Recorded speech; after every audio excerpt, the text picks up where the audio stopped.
Star Spangled Banner train. Um, Everyone's heard of the underdog story. It's one of the best stories in life. It's the rise of the underdog, your David versus Goliath matchup, the Disney protagonist versus the Disney villain. Although I did like the villains as a kid for some reason. Rocky versus Apollo Creed. It's all these on low beam people. Don't expect them. They rise up to the occasion. In sports, it's just the same. I've said it before. The NFL is a week-to-week league, but the season outcome is predictable. At least in the regular season, the playoffs. If you're in there, and for a reason, and anything can happen. But you hope that a wild card team can stroll to the end, win that Super Bowl. And fans across the world have prayed that a team would take down Belichick and Brady in the playoffs over the last decade and a half, 2 decades. The problem is most of the time it's predictable and it goes the way it should. That's why the upsets are so memorable. You can't forget it. Only 6 wildcard teams in the NFL have ever won a Super Bowl. Last being Green Bay 10 years ago in Super Bowl 45 as a 6 seed. Aaron Rodgers' only Super Bowl, by the way. This year would be the perfect time for a team other than the league's golden child to win the Super Bowl. That team being the Kansas City Chiefs, last year's champion. Why? Okay, although I personally love dynasties, and I marveled over people crying and complaining that the Patriots kept winning year after year. But this is the chance to tame a potential dynasty in the making. This is your second chance for all you dynasty haters out there.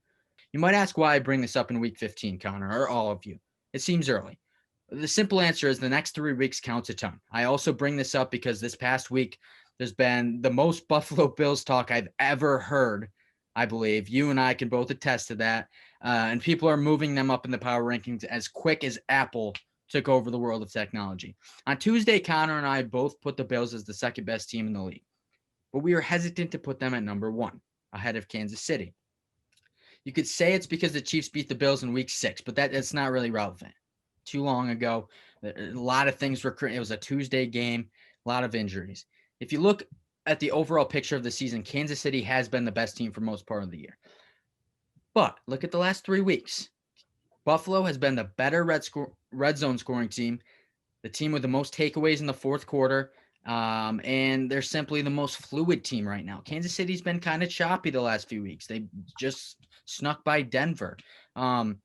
And that's why the Bills have a chance to completely swing the final third of this season in their favor. The final third, that's 6-7 games of a whole season, a 16-game season.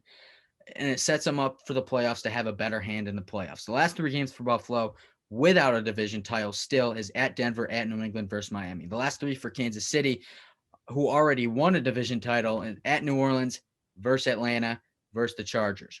Buffalo's still playing for a division title, and it could come down to week 17 if they don't take care of business this week or next week.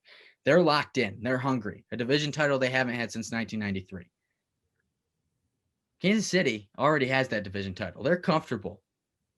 It's their time. They might be the 1 seed. It's their time to kick it into relaxed mode, rest mode, if you will. If you ask me, the Bills win their last 3, at least 2, wrap up a division, and they play it safe week 17. Kansas City slides into the playoffs. Who will be the most up-tempo, hungry football team? Buffalo will be, meaning they would be better football team for the last 6-7 weeks of the season.